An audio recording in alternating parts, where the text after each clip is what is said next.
అవతారం అనే శబ్దానికి అర్థం తెలుసుకోవాలండి. భాగవతంలో ఉన్నటువంటి రహస్యాలు ఇంకెక్కడా లేవు.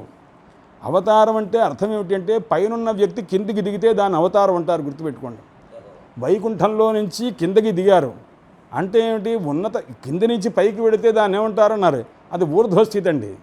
పైనున్న వ్యక్తి కిందికి దిగిపోయాడు అనుకోండి, దాన్ని అవతారం అన్నది. భగవంతుడు దిగితే దాన్ని అవతారం అంటే తన యొక్క ఉన్నతత్వాన్ని, ఒక వైకుంఠలోక ఆధిపత్యాన్ని అంతా వదులుకొని లోకహితం కొరకు కిందికి దిగి మన స్థాయికి వచ్చి మనతో ఉంటూ మన కష్టాన్ని పోగొట్టడానికి వచ్చారు. చూసారండి, ఇంతకంటే అవరోహణం అంటుంటారు మేడం. అవరోహణం అంటే కిందికి దిగిపోవటం కదండి.